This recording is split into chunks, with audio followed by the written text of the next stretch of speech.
Bienvenue dans cette formation. Nous allons découvrir ce que c'est que l'ERT et pourquoi cette science est si importante dans le domaine minier que dans le domaine du génie civil.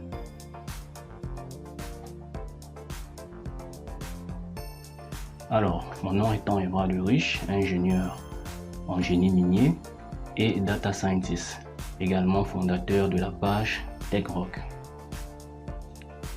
Alors, sans toutefois tarder, introduction à l'ERT.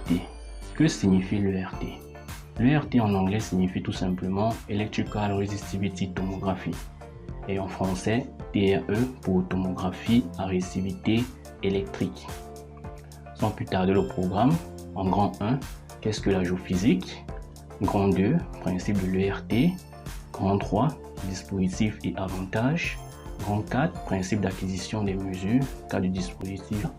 Et enfin, en grand 5, le bonus pour conclure. Alors, qu'est-ce que la géophysique donc? C'est une étude des caractéristiques physiques d'un sol en utilisant des techniques non destructives de l'environnement. On parle aussi des techniques passives. Des techniques de géophysique, il en existe une panoplie. On ne pourrait tout citer, mais globalement, on peut en citer 4.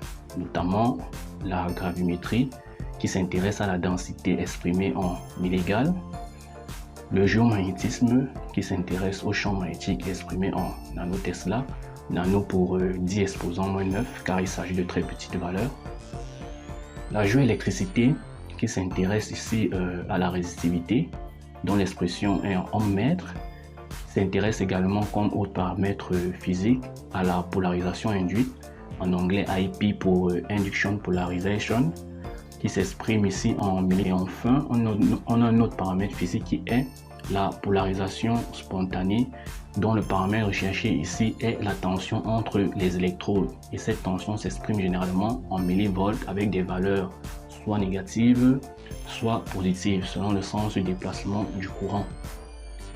Comme autre technique de géophysique pour sonder un sol, nous avons la sismologie qui s'intéresse quant à elle à la vitesse de propagation des ondes sismiques et s'exprime en millisecondes.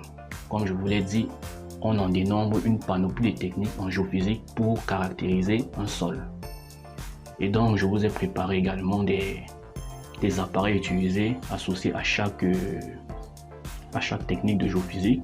En 1, on a un exemple de gravimétrie, en 2, un exemple de magnétomètre, en 3, un exemple de résistivimètre et enfin en 4, un schéma explicite sur un sondage sismique en offshore et onshore pour dire sur terre. Alors, toujours concernant la géophysique, il faut savoir que les études géophysiques se basent sur des exemples référencés. C'est-à-dire qu'on a un listing d'une étude expérimentale qui a déjà été faite dans le temps et qui est approuvée. Ce qui rend la tâche plus facile lorsqu'on fait un sondage, lorsqu'on essaie de caractériser un sol et qu'on a justement des valeurs liées à ce sol-là, ça devient plus facile de pouvoir justement décrire ce sol en fonction des paramètres physiques que ce sol-là a renvoyé. En l'occurrence, ici un exemple de résistivité qui nous indique par exemple que l'eau salée, tout en bas à gauche, que l'eau salée est comprise dans une gamme de résistivité de 0,1 à 1. Et il faut savoir également que la résistivité, c'est la capacité d'un corps à ne pas se laisser. Et l'inverse de la résistivité, c'est la conductivité qui, quant à elle, est la capacité d'un corps justement à se faire traverser par un courant. Concernant toujours l'eau salée, si on observe la conductivité, vous verrez que elle est comprise dans une gamme de 1000 à 10 000 millisecondes par mètre. C'est un peu sur dans ce cheminement-là que nous travaillons en géophysique. On étudie un sol, on traite l'information de ce sol et on se sert des références qui ont déjà été étudiées, attestées, approuvées dans le temps pour nous aider à justement donc caractériser ce type de sol. Principe de l'ERT. En quoi consiste l'ERT? Comment ça se passe? Alors, l'ERT consiste à implanter un grand nombre d'électrodes à intervalles réguliers, ça c'est très important, le long d'un profil rectiligne ou d'une. Toutes les électrodes sont alors reliées au dispositif de mesure de potentiel et d'injection de courant piloté par un ordinateur. Globalement, en ERT, il existe deux méthodes d'acquisition des données. La méthode d'injection du courant continu, dont les paramètres physiques recherchés peuvent être la résistivité, et qui dit résistivité dit inversement conductivité, et l'IP, exprimé en millisecondes. Comme autre paramètre, comme autre méthode de l'ERT, on a la méthode de mesure du courant alternatif qui consiste à implanter des électrodes, une fixe, une mobile, dans le sol à l'aide d'un voltmètre. On mesure donc la différence de potentiel entre ces deux électrodes. Généralement, par convention, on nomme ces électrodes M et N. On mesure la tension du courant naturel qui circule dans le sol. Oui, on mesure cette tension-là. Et on appelle la polarisation spontanée qui elle s'exprime en millivolts. Et je vous l'ai dit, ces valeurs peuvent être négatives ou positives selon le sens de déplacement du courant. Et donc, à notre droite, on voit un schéma illustrant juste un dispositif en ERT concernant la méthode du courant continu, et en deux, un dispositif en ERT concernant la méthode du courant alternatif. Principe de l'ERT toujours. Quelques domaines d'application, j'allais dire. Nous avons un courant alternatif pour la mesure de la tension des courants naturels qui circulent dans le sol. Nous avons en géotechnique la prévention des risques à travers la détection par exemple des dolines. En hydrogéologie environnement, nous avons le suivi des coups de fuite, le repérage de panache de pollution. Prospection géologique, nous avons le repérage de zones minéralisées telles que les sulfures. En courant continu, qui est justement, je le rappelle, une injection du courant continu dans le sol.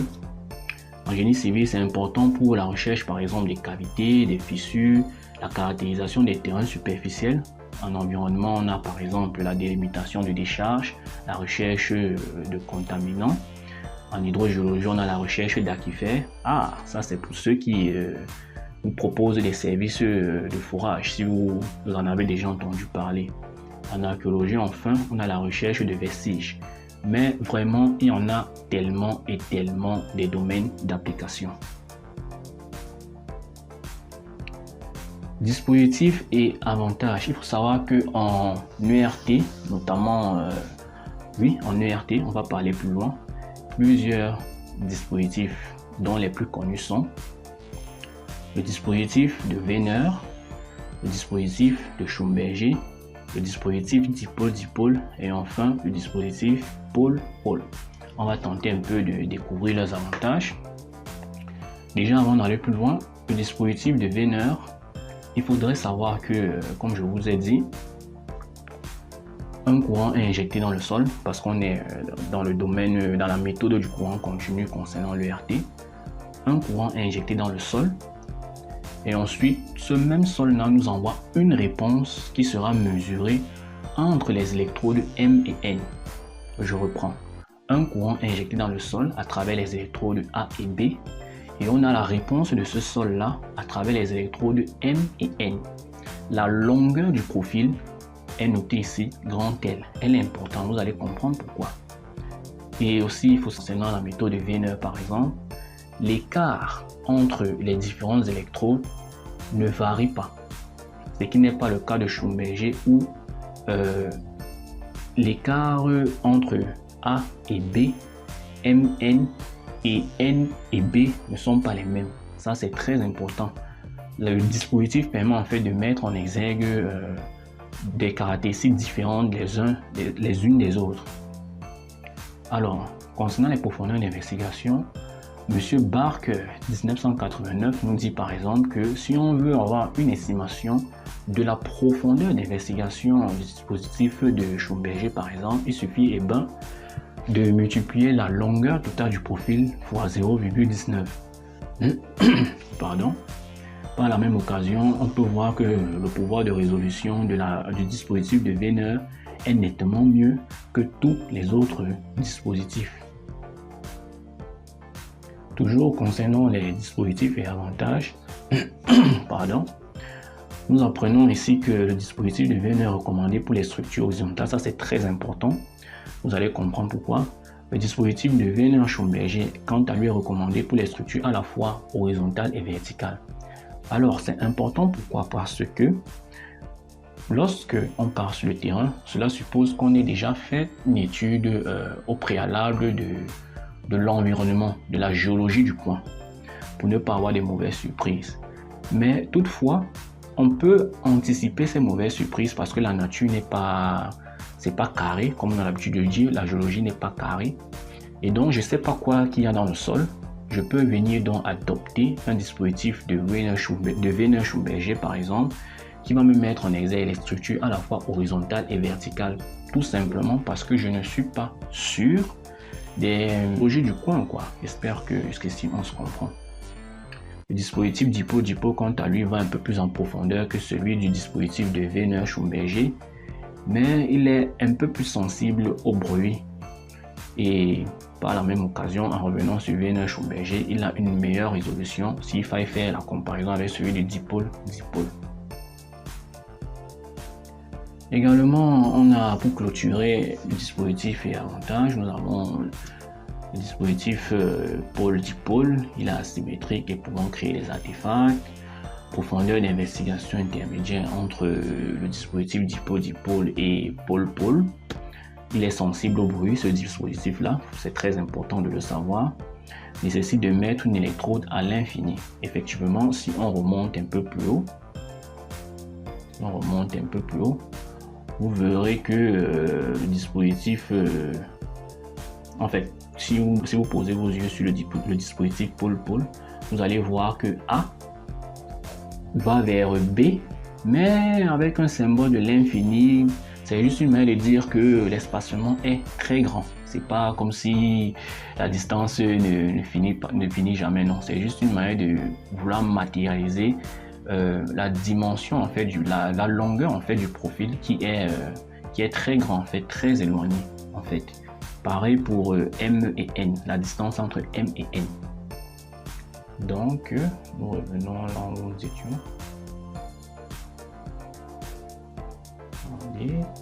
D'accord. En grand, 4 principes d'acquisition des mesures. Ça aussi, c'est très important de savoir comment l'appareil s'y prend, comment le résumé s'y prend pour faire le sondage électrique. On va étudier ici ensemble le cas du dispositif de Wiener. D'accord. Supposons un sur lequel on a implanté 20 électrodes, comme vous voyez au schéma, comme vous voyez la figure. Je rappelle le dispositif de Wiener, l'écart entre ces différents électrodes, parce que ça fonctionne avec une paire de 4 électrodes. L'écart donc entre ces 4 électrodes est constant, il ne varie pas. On peut agrandir la longueur du profil, mais toujours est-il que l'écart entre les 4 électrodes ne varie pas. Ça veut dire quoi? Je prends un exemple concret. Si j'ai commencé avec un écart entre les électrodes d'1 mètre, je maintiens les 1 mètre. Ensuite, je peux passer à 2 mètres. C'est 2 mètres, 2 mètres, 2 mètres. Ensuite, je peux passer, disons même à 5 mètres. C'est 5 mètres, 5 mètres, 5 mètres. C'est pour ça que vous voyez, à la station 1, par exemple, on a commencé avec un petit tas. Ensuite, on a commencé avec un petit tas. On va supposer que on a fini de prendre la mesure entre l'électrode numéro 2 et l'électrode. Supposer l'écart entre le point M et le point N. La mesure se faisant au milieu justement de cet écart, ça aussi c'est très important de le savoir. C'est pour ça que vous voyez ces petites flèches. Si vous regardez bien, ces petites flèches là en dessous du petit A entre le 2 et le 3. Donc dès que la machine a fini d'acquérir la valeur de la résistivité en ce point là, on va supposer que A vaut 1 et décale justement vers la droite d'1 mètre. Ça veut dire que le nouveau 1 passe à 2, le nouveau 2 passe à 3, le nouveau 3 passe à 4, le nouveau 4 passe à 5, et ainsi de suite, ainsi de suite. Toujours est-il que la mesure du paramètre se faisant entre l'électrode M et N, juste au milieu là, qui est considéré pour la machine comme la position de la station à cet instant T où elle prend la mesure. Et donc, dès qu'on balaie concernant le niveau de profondeur n égale à 1, lorsque c'est les électrodes R, disons à petit a, si on va aller un peu plus en profondeur, on agrandit justement le profil, le dispositif, j'allais dire, pour passer de n à 1 à n égale à 2, on agrandit l'écart entre les électrodes de notre dispositif, on quitte donc de A à 2A. J'espère que jusque-là on se comprend. Toujours est-il que ça respecte le même principe. La valeur sera mesurée au milieu de M et de N. Oui, c'est là-bas que la valeur est mesurée, comme je ne cesse de le répéter. Et ainsi de suite, on balaye tout le profil. On n'utilise pas toutes les électrodes, étant donné que plus on agrandit la longueur du dispositif, moins on réduit le nombre de plus on agrandit la longueur du dispositif, plus on réduit le nombre d'électrodes pouvant être utilisées. C'est pour ça que au départ, on commence avec un grand nombre de points échantillonnés. Au fur et à mesure qu'on va en profondeur, ce nombre rétrécit, d'où cette forme pyramidale inversée. Grosso modo, c'est à peu près de cette façon qu'un récivimètre fait des levées électriques. Donc, en bonus, ce qu'il faut savoir, c'est concernant la réactivité qu'on mesure sur le terrain, c'est que de manière globale, dans la nature, il n'existe pas vraiment un sol homogène et isotrope. Homogène comme pour dire que ce sol-là a la même composition sur toute son épaisseur. Isotrope comme pour dire que les matériaux composant ce sol-là ont les mêmes propriétés physiques dans toutes les directions de l'espace. Dans la nature, c'est impossible de trouver ce genre de sol. Il y a toujours des incrustations quelque part, etc., etc. La nature, c'est vraiment un champ aléatoire de possibilités. Et donc, la résistivité dont il est question que l'appareil mesure, la résistivité apparente, ρ petit a, qui a été créé, qui a été un concept inventé par Monsieur Kunetz, j'espère que j'ai bien prononcé son nom, en 1966, et dont la formule est égale à delta V, qui signifie la différence de potentiel, divisé par I. I est l'intensité du courant électrique. Oui, l'intensité du courant électrique qui est censé être un courant continu. On envoie continuellement le courant dans le sol. Le tout multiplié par un grand G, monsieur facteur de géométrie associé au dispositif utilisé.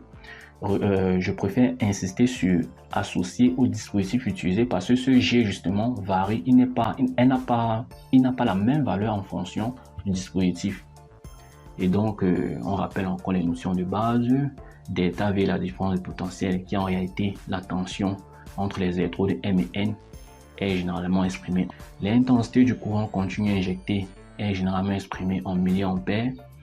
La même formule résistivité apparente peut dans certains documents être égale à R, un grand R, multiplié par un grand G, facteur de géométrie, qui peut être noté également dans certains documents grand K. Ça dépend du document sur lequel vous êtes déjà tombé. R ici est en fait la résistance, dont l'expression est en ohm. À ne pas confondre avec la résistivité. La résistivité est en ohm par mètre, ou en ohm mètre si vous voulez, et la résistance est simplement en ohm.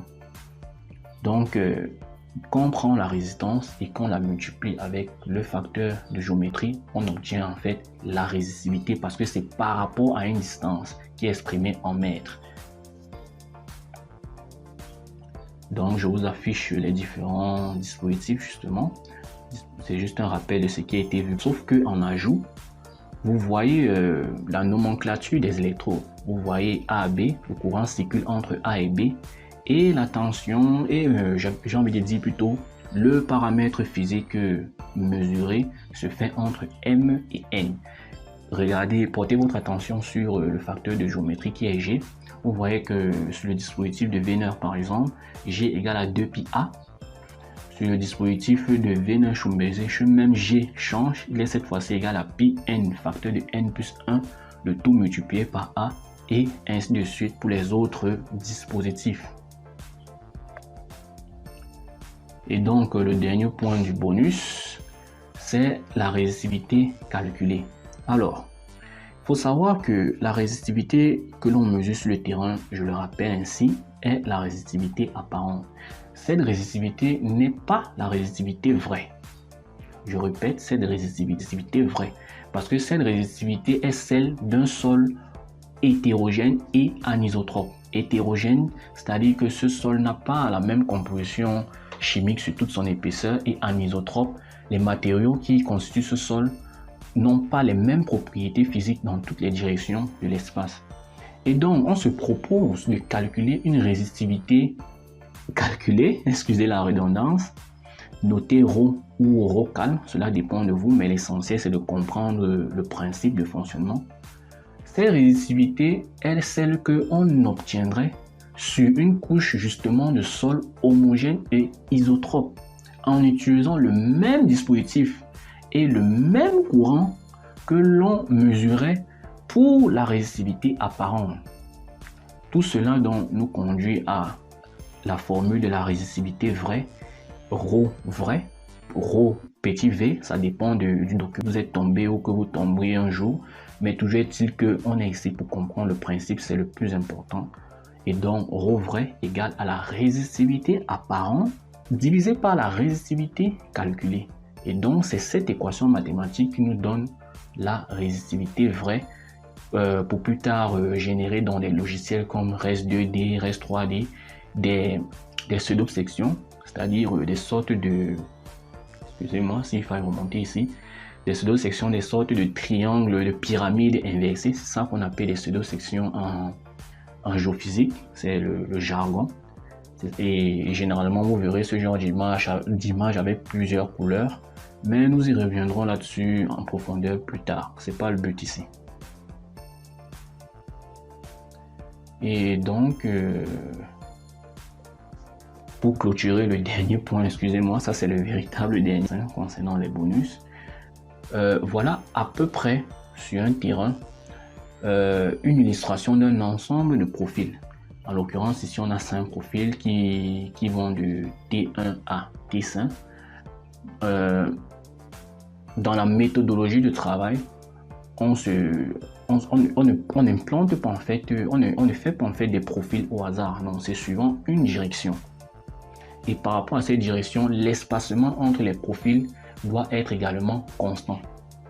Ça permet que lorsque l'on va faire des traitements et qu'on va générer des images 3D comme vous voyez à l'écran, on pourra également dans un autre logiciel, je pense au logiciel américain Rockworks, générer une espèce de bloc modèle justement de l'ensemble du terrain qui aura été traité pour justement